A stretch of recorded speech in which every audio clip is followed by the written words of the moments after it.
कैसे बनती है कविता? इस पाठ में पढ़ें।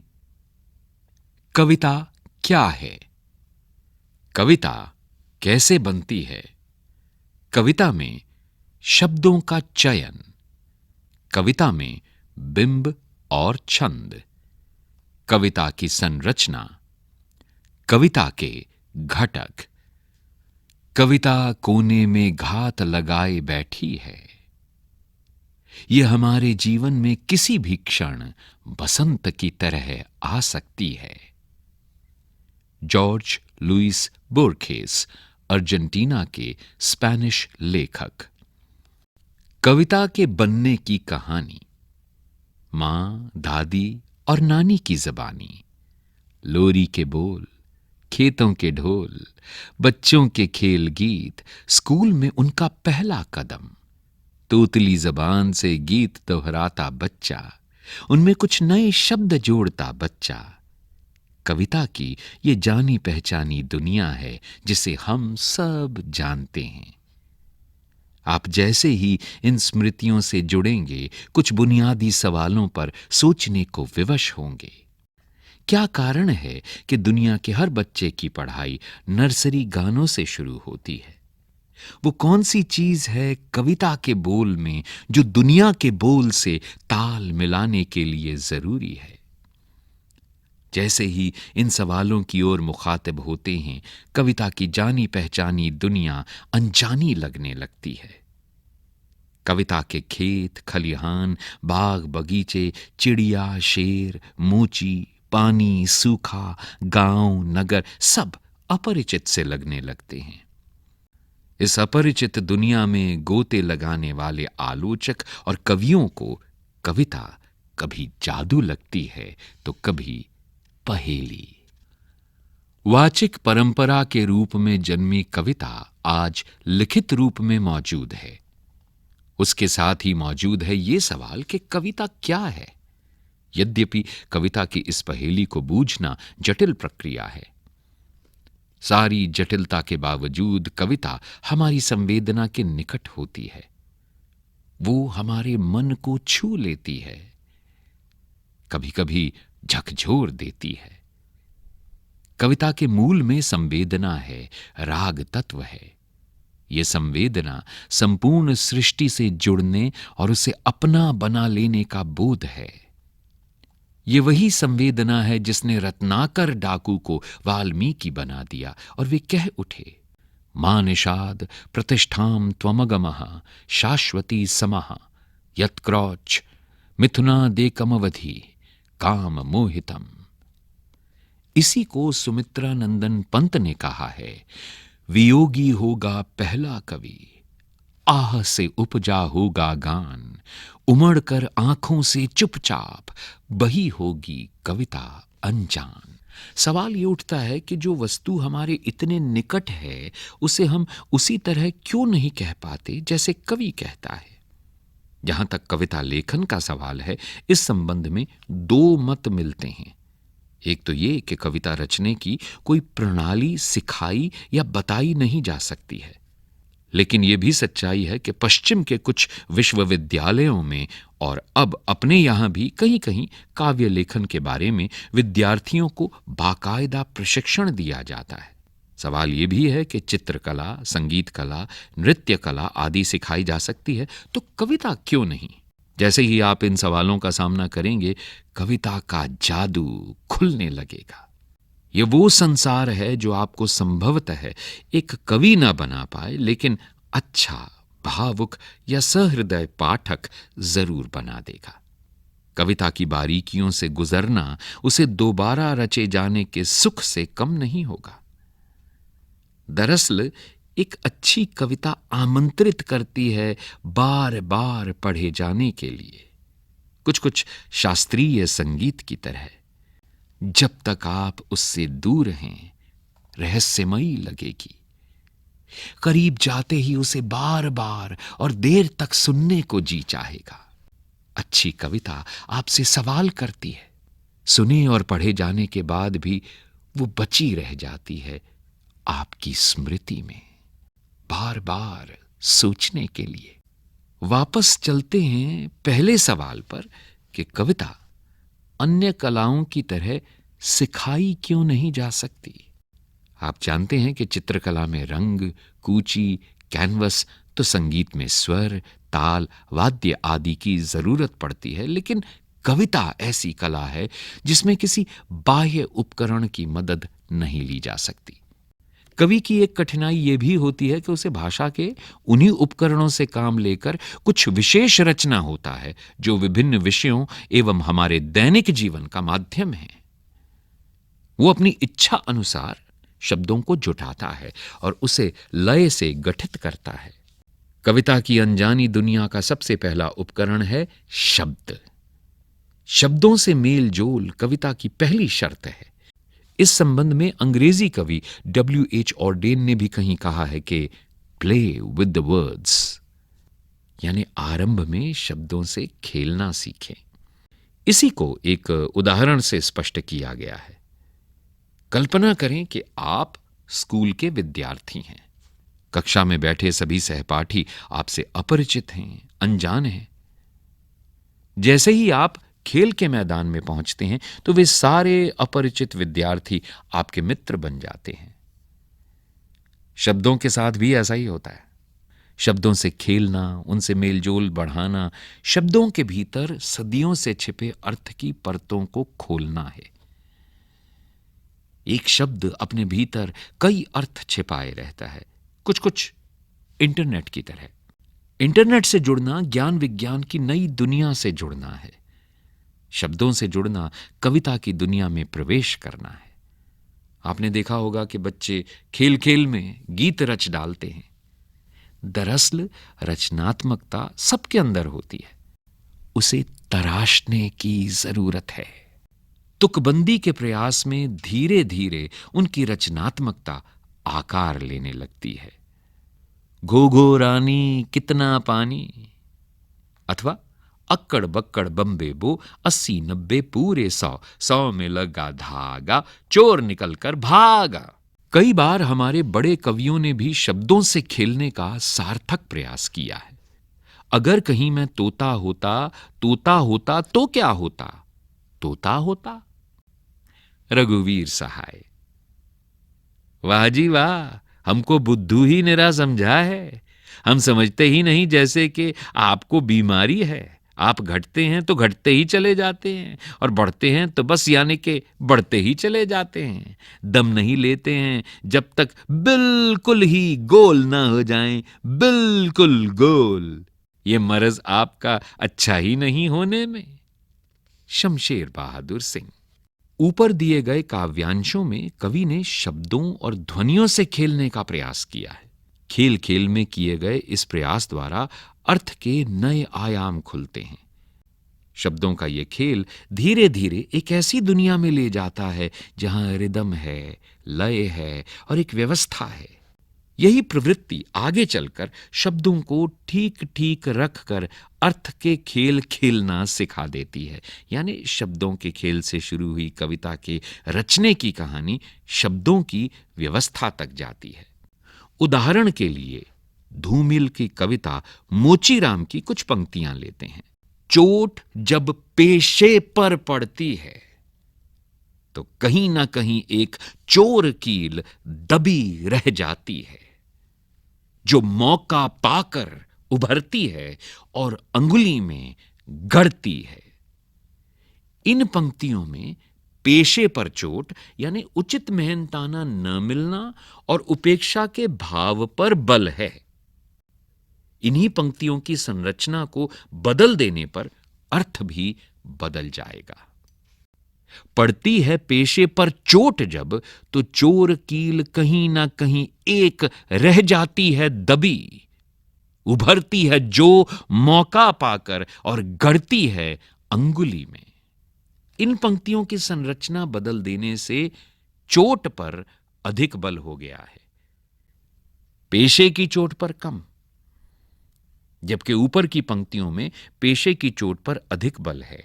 इसी तरह दोनों कविताओं के रेखांकित शब्दों पर ध्यान दें और सोचें कि वाक्य संरचना का कविता में क्या महत्व होता है। कविता में शब्दों के पर्याय नहीं होते। उपर्युक्त पंक्तियों पर ध्यान दें। यदि पहली पंक्ति में चोट की जगह मार शब्द रख दें तो कविता का भाव बदल जाएगा। चोट शब्द मोची के संदर्भ में भी एक अलग हथौड़े की चोट अर्थ रखता है। बिंब और छंद अर्थात आंतरिक लय कविता को इंद्रियों से पकड़ने में सहायक होते हैं। हमारे पास दुनिया को जानने का एकमात्र सुलभ साधन इंद्रियां ही हैं। बाह्य संवेदनाएं मन के स्तर पर बिंब के रूप में बदल जाती हैं। कुछ विशेष शब्दों को सुनकर अनायास मन के भीतर कुछ चित्र कौंध जाते हैं। ये स्मृति चित्र ही शब्दों के सहारे कविता का बिंब निर्मित करते हैं। उदाहरण के लिए सुमित्रा नंदन पंत की कविता संध्या के बाद की पंक्तियों को देखें। तट पर बगुलों सी वृद्धाएं, विधवाएं जप ध्यान में मगन, मंथर धारा में बहता जिनका अदृश्य गति अंतर रोदन। ऊपर की पंक्तियों को ध्यान से पढ़ें। बगुलों सी वृद्धाएं विधवाएं पढ़कर आपकी स्मृति में बगुलों का आकार, उसकी सफेदी और वृद्ध विधवाओं के घुटे हुए सिर के कारण गर्दन का आकार तथा उनके सफेद वस्त्र एकाकार हो जाते हैं। सुमित्रा नंदन पंत ने कविता के लिए चित्र भाषा की आवश्यकता पर बल दिया है, क्योंकि चित्रों या बिंबों का प्रभाव मन पर अधिक पड़ता है। दृश्य बिंब अधिक बोधगम्य होते हैं, क्योंकि देखी हुई हर चीज हमें प्रभावित करती है। कविता की रचना करते समय शुरुआत में धीरे धीरे दृश्य और श्रव्य बिंबों की संभावना तलाश करनी चाहिए। ये बिंब सभी को आकृष्ट करते हैं। इसीलिए किसी विचारक ने यह कहा था कि कविता ऐसी चीज है जिसे 5 ज्ञानेंद्रियों स्पर्श, स्वाद, दृश्य, घ्राण, श्रवण रूपी 5 उंगलियों से पकड़ा जाता है। जिस कवि में जितनी बड़ी ऐन्द्रिक पकड़ होती है, वो उतनी ही प्रभावशाली कविता रचने में समर्थ हो पाता है। छंद यानी आंतरिक लय कविता का अनिवार्य तत्व है। मुक्त छंद की कविता लिखने के लिए भी अर्थ की लय का निर्वाह जरूरी है। कवि को भाषा के संगीत की पहचान होनी चाहिए। नागार्जुन की बादल को घिरते देखा है नामक कविता को देखें। यहां मात्रा की गणना के अनुसार कोई विशेष छंद न होकर भी संगीतात्मक लयात्मकता है। इसी तरह धूमिल की कविता मोचीराम में ऊपर ऊपर से देखने पर छंद नहीं है, लेकिन अर्थ का अपना भीतरी छंद निरंतर मौजूद है। बाबूजी सच कहूं मेरी निगाह में, न कोई छोटा है न कोई बड़ा है, मेरे लिए हर आदमी एक जोड़ी जूता है, जो मेरे सामने मरम्मत के लिए खड़ा है। कविता के उपर्युक्त सारे घटक परिवेश और संदर्भ से परिचालित होते हैं। नागार्जुन की एक छोटी सी कविता है अकाल और उसके बाद। परिवेश गांव का है। इस कविता में संदर्भ अकाल और उसके बाद का परिवर्तन है। कविता की भाषा, संरचना, बिंब, छंद सब उसी के इर्द गिर्द घूमते हैं। कई दिनों तक चूल्हा रोया, चक्की रही उदास, कई दिनों तक कानी कुतिया सोई उनके पास, कई दिनों तक लगी भीत पर छिपकलियों की गश्त, कई दिनों तक चूहों की भी हालत रही शिकस्त, दाने आए घर के अंदर कई दिनों के बाद, धुआं उठा आंगन से ऊपर कई दिनों के बाद, चमक उठी घर भर की आंखें कई दिनों के बाद, कौए ने खुजलाई पांखें कई दिनों के बाद। कविता में बिंबों का विशिष्ट महत्व है।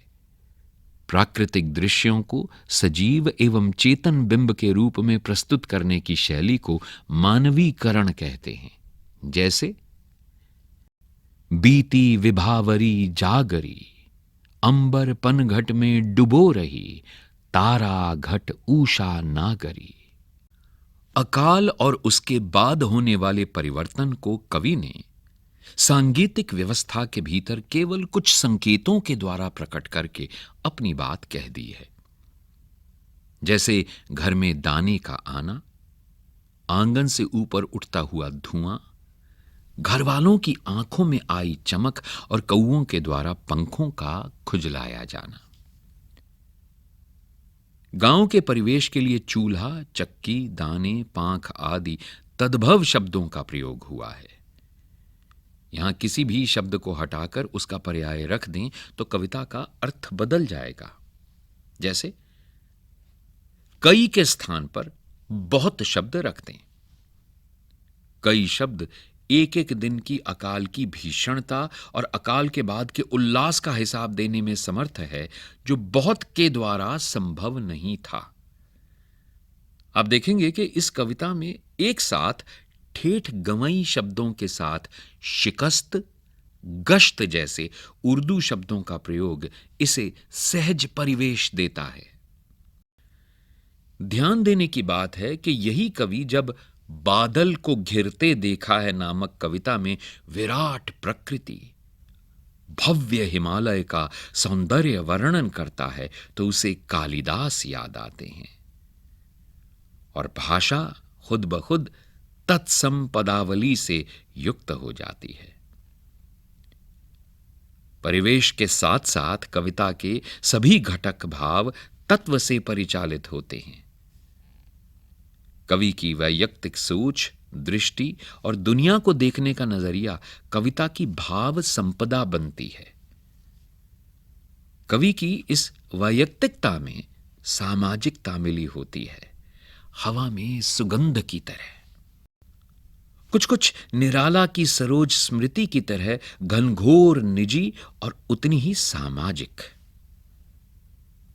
इसे वो भाषा में बरतता है। भाषा के साथ कवि का यह बर्ताव ही कविता कहलाती है।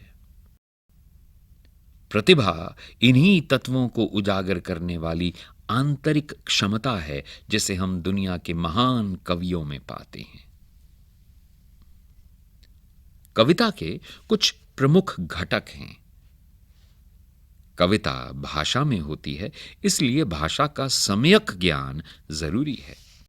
भाषा शब्दों से बनती है। शब्दों का एक विन्यास होता है जिसे वाक्य कहा जाता है। भाषा प्रचलित एवं सहज हो पर संरचना ऐसी कि पाठक को नई लगे। कविता में संकेतों का बड़ा महत्व होता है, इसलिए चिन्हों, यहां तक कि दो पंक्तियों के बीच का खाली स्थान भी कुछ कह रहा होता है। वाक्य गठन की जो विशिष्ट प्रणालियां होती हैं उन्हें शैली कहा जाता है, इसलिए विभिन्न काव्य शैलियों का ज्ञान भी जरूरी है। छंद के अनुशासन की जानकारी से होकर गुजरना एक कवि के लिए जरूरी है, तभी आंतरिक लय का निर्वाह संभव है। कविता छंद और मुक्त छंद दोनों में होती है। छंदोबद्ध कविता के लिए छंद के बारे में बुनियादी जानकारी आवश्यक है ही, मुक्त छंद में लिखने के लिए भी इसका ज्ञान जरूरी है। कविता समय विशेष की उपज होती है। उसका स्वरूप समय के साथ साथ बदलता रहता है, अतः किसी समय विशेष की प्रचलित प्रवृत्तियों की ठीक ठीक जानकारी भी कविता की दुनिया में प्रवेश के लिए आवश्यक है। कम से कम शब्दों में अपनी बात कह देना और कभी कभी तो शब्दों या दो वाक्यों के बीच कुछ अनकही छोड़ देना कवि की ताकत बन जाती है। मोटे तौर पर यह बुनियादी जानकारी कविता की दुनिया में प्रवेश के लिए जरूरी है।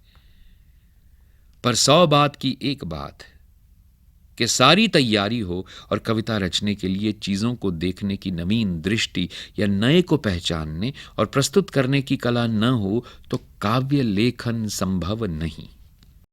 भारतीय विचारकों ने इसी को प्रतिभा कहा है।